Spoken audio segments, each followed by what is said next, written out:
Olá, bem-vindos a mais uma análise aprofundada aqui conosco. Hoje o nosso foco vai ser, assim, nos fundamentos do trauma ortopédico, tá? Baseado no material que a gente recebeu, Oi. isso aí. A ideia é desconstruir um pouco o processo de diagnóstico e também olhar para aquelas lesões mais comuns, sabe? Mas que não são fraturas, que afetam mais músculos, tendões, articulações. Exato.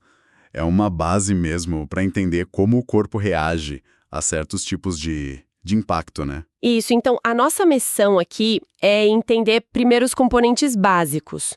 Osso, músculo, tendão, ligamento, menisco, essas coisas. Sim, Depois, como que se chega num diagnóstico? Desde a conversa inicial, o exame físico, né, que é super detalhado, e o uso das imagens. perfeito. E aí sim, que tipos de lesão podem acontecer, tipo uma distensão, uma luxação, fratura e a parte de cicatrização do osso a gente deixa para uma próxima, tá? Combinado. Fica para depois. Então, para começar, vamos alinhar rapidinho o básico, esses componentes que a gente está falando. Acho ótimo. Começa aí. Bom, tem o tecido ósseo, né? Que é aquele tecido conjuntivo mais duro, cheio de mineral. A estrutura principal, né? O andaime. Exato. Aí o tecido muscular, que é feito para contrair, para gerar movimento. A força motriz. O tendão, que é tipo aquela corda mais fibrosa que liga o músculo no osso. Isso. Transmite a força do músculo para o osso. O ligamento, que já une um osso no outro, dando estabilidade para as juntas. Fundamental para manter tudo no lugar certo. E o menisco, que é uma fibrocartilagem, né? Ajuda no encaixe e na estabilidade de algumas articulações, tipo o joelho. Exato. Como um amortecedor e estabilizador extra ali no joelho, por exemplo. E entender a estrutura de cada um é a chave, né? Porque é isso que dita a função. E onde ele pode se machucar mais fácil. A anatomia básica é o ponto de partida. Faz total sentido. Então, na prática clínica, por onde que começa essa investigação de um trauma ortopédico? Olha, tudo começa com uma boa conversa. É a história clínica. Ah, não é só perguntar onde dói? Não mesmo. Tem que investigar a fundo o mecanismo do trauma. Como foi que aconteceu? Caiu, torceu, bateu direto? Como estava o braço ou a perna na hora? A energia do trauma, a direção. Isso já dá muitas pistas, sabe? Entendi. E também os antecedentes do paciente. Já teve lesão ali antes? Fez cirurgia? Tem alguma doença crônica? E claro, os sintomas. Onde dói? Como é a dor? Está inchado? Não consegue mexer? Ouviu algum estalo? Tudo isso conta. Certo.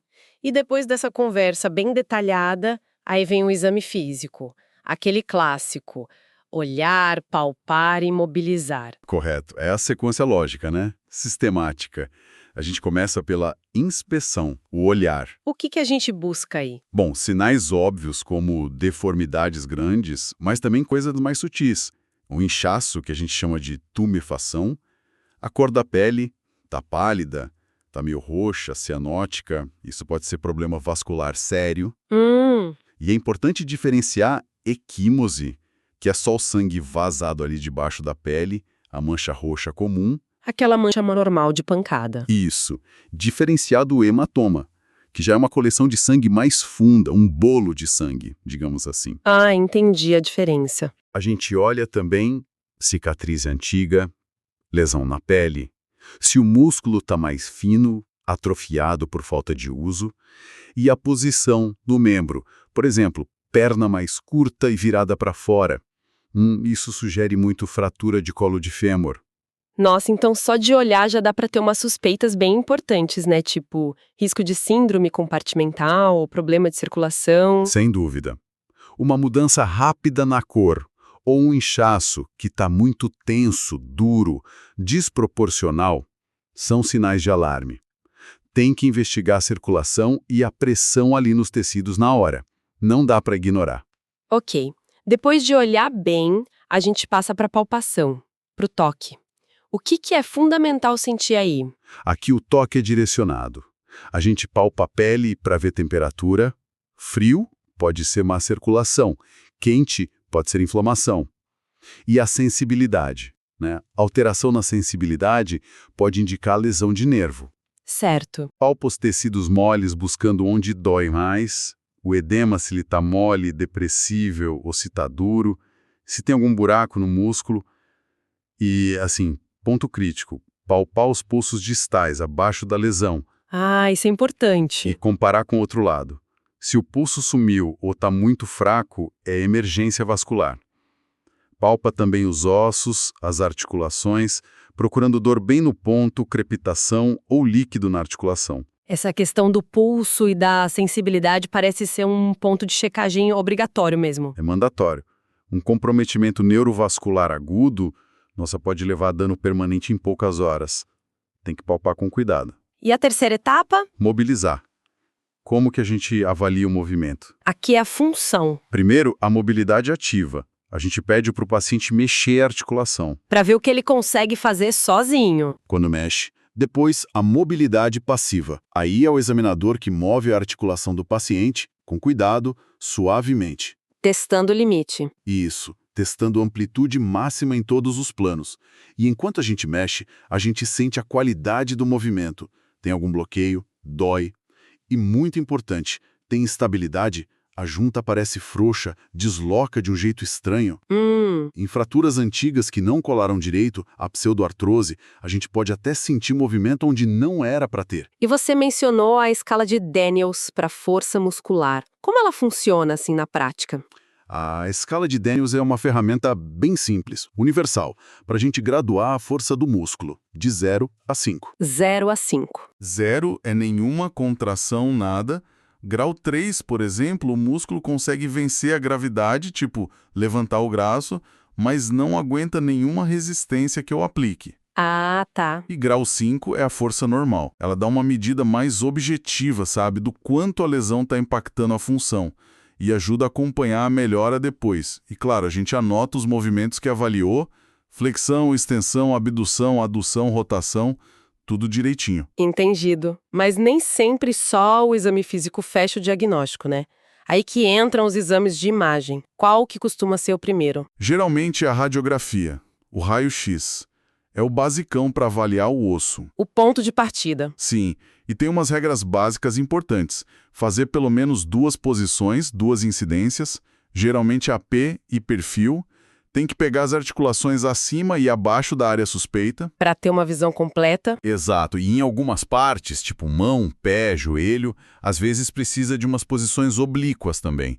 No raio-x, a gente olha o contorno do osso, a densidade, se está alinhado, o espaço da articulação. E um cuidado especial em crianças, Ah, por quê? porque elas têm a cartilagem de crescimento, a placa fisária, que no raio-x pode parecer uma fratura. Para não errar, muitas vezes a gente pede raio-x comparativo, do lado que tá bom. Ah, boa dica. Compara um lado com o outro. Isso.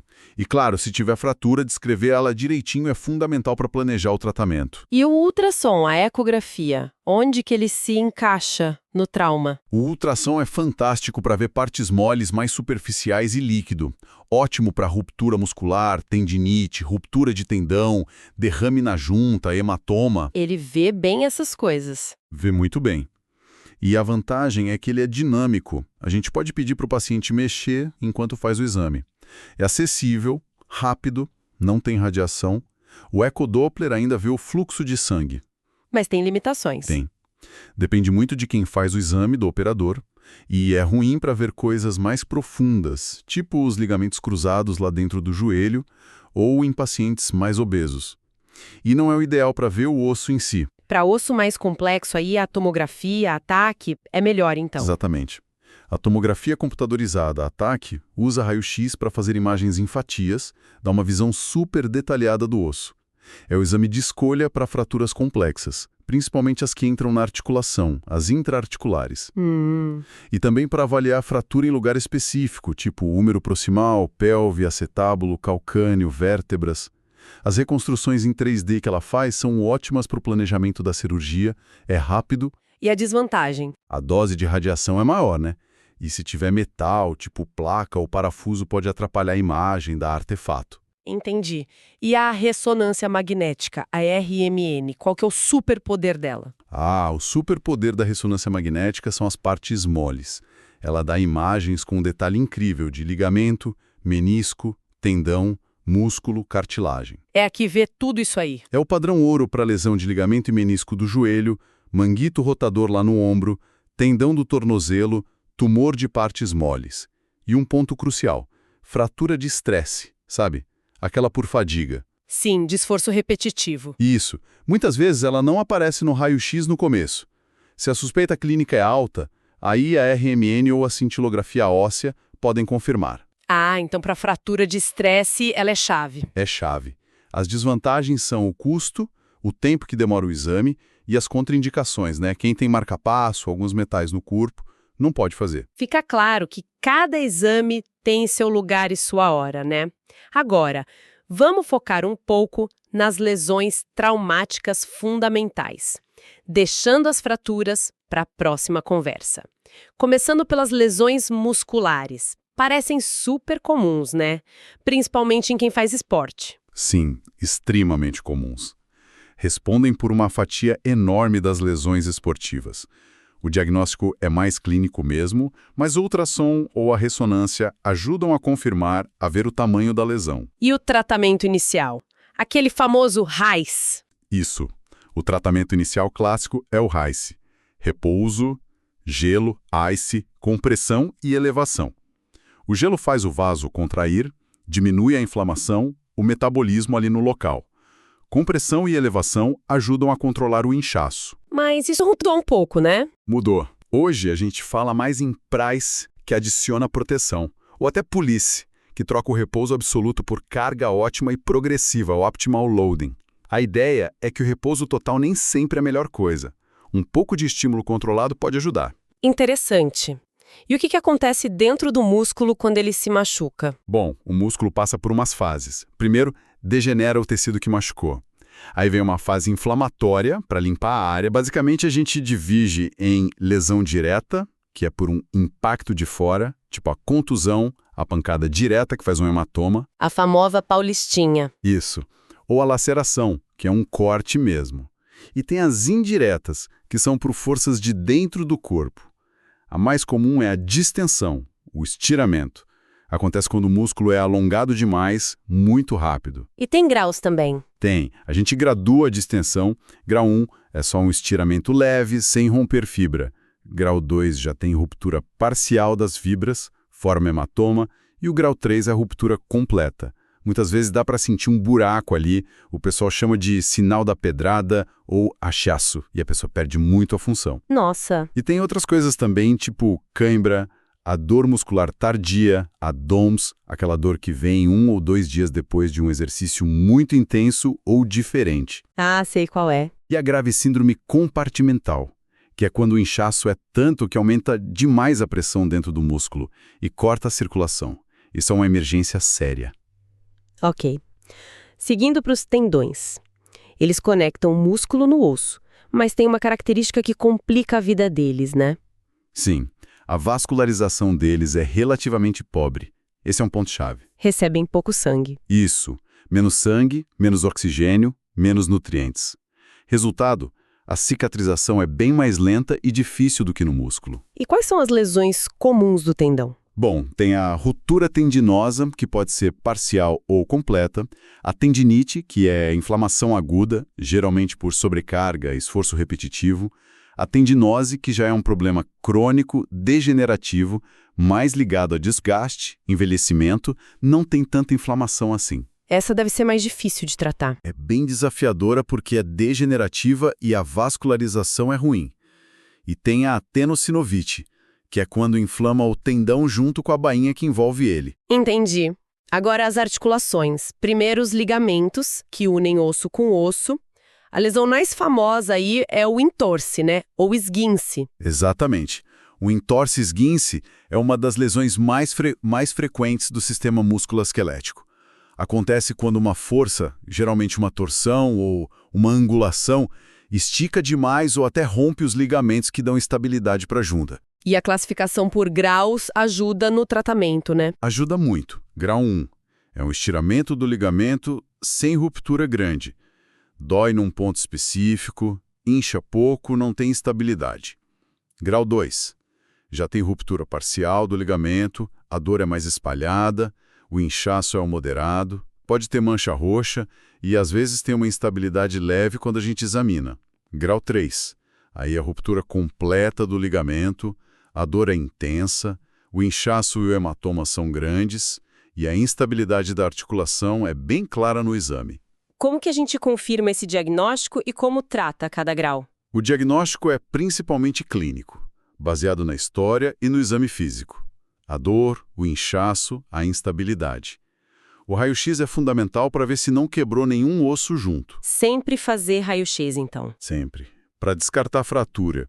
Em alguns casos, a gente pode fazer radiografia com estresse, forçando um pouquinho a articulação para ver se ela abre demais, o bostejo, que aparece nos graus 2 e 3. Mas o padrão ouro para ver o ligamento mesmo é a ressonância magnética. Certo. E o tratamento? Começa com RICE para todo mundo. Gelo, compressão, elevação. O grau 1 melhora com um analgésico, talvez uma faixa, e fisioterapia logo cedo. O grau 2 geralmente precisa imobilizar por umas 2 a 3 semanas e depois reabilitação. O grau 3 precisa de mais tempo imobilizado, umas 4 a 6 semanas, e fisioterapia intensiva depois. E cirurgia, quando precisa? A cirurgia pode ser considerada no grau 3, especialmente em ligamentos importantes, como o cruzado anterior do joelho, ou em atletas que precisam de muita função, ou se tiver instabilidade persistente. As complicações podem ser dor crônica ou a articulação ficar instável para sempre. E para fechar essa parte, as luxações, essas são consideradas urgências mesmo. Por quê? Sim, a luxação é urgência traumatológica porque é a perda completa e permanente do contato entre os ossos da articulação. A junta está totalmente fora do lugar. Diferente da subluxação. Isso, a subluxação é a perda parcial. A luxação dói demais, a deformidade é visível, a pessoa não consegue mexer nada e o músculo fica duro, em espasmo. Mas o mais crítico é que os ossos deslocados podem apertar ou machucar nervos e vasos sanguíneos importantes que passam ali perto. Nossa, perigoso. Muito. Por isso, a avaliação neurovascular na hora é obrigatória. Tem que checar pulso, sensibilidade, movimento distal. E o tratamento tem que correr. Tem que ser o mais rápido possível. A redução, colocar no lugar. Quanto mais tempo a articulação fica luxada, pior o risco de sequela e mais difícil de reduzir. Geralmente a gente tenta a redução fechada, sem cirurgia, com umas manobras específicas, às vezes com sedação para relaxar o paciente. E se não dá certo? Se não conseguir ou se tiver alguma coisa impedindo, tipo um pedaço de osso ou tendão no meio, aí tem que fazer a redução aberta, na cirurgia. Depois de reduzir, imobiliza por um tempo para cicatrizar e aí reabilitação para ganhar movimento de volta e evitar complicação. E quais são as principais complicações que podem ficar depois de uma luxação? Podem ser bem chatas. A rigidez articular é super comum, principalmente no cotovelo e nos dedos. A miosite ossificante, que é formar osso dentro do músculo, pode acontecer, também mais comum no cotovelo. Osso onde não deveria ter. Exato. Lesão neurológica é um risco, depende da junta, nervo axilar no ombro, ciático no quadril, e lesão vascular pode ser devastadora, necrose da cabeça do fêmur, depois de luxar o quadril, ou lesão da artéria poplítea, na luxação do joelho. Isso pode até ameaçar a perna. Ufa, quanta coisa! Cobrimos bastante terreno hoje, hein? Desde os tecidos básicos, aí o processo todo de diagnóstico, exame físico, imagem, até detalhar as lesões de músculo, tendão, os entorses e as luxações, que são sérias. Foi uma análise bem densa, mas acho que essencial, né? De fato, foi bastante informação. E o ponto que talvez valha a pena reforçar é como tudo isso se conecta, né? A história bem colhida guia o exame físico, que levanta suspeitas que direcionam qual exame de imagem pedir. Essa precisão no diagnóstico logo no começo não é só para saber o nome da lesão. Não é só acadêmico. Não, é fundamental para escolher o tratamento certo e principalmente para diminuir a chance da pessoa ficar com sequela depois. Dor crônica, rigidez, aquela instabilidade que atrapalha a vida. Excelente reflexão final. Realmente, um diagnóstico cuidadoso e integrado faz toda a diferença. Agradecemos a companhia de todos nesta exploração dos fundamentos do trauma ortopédico. Valeu! Na nossa próxima análise, aí sim a gente vai mergulhar fundo nas fraturas e naquele processo fascinante de como o osso cola, a consolidação óssea. Até lá!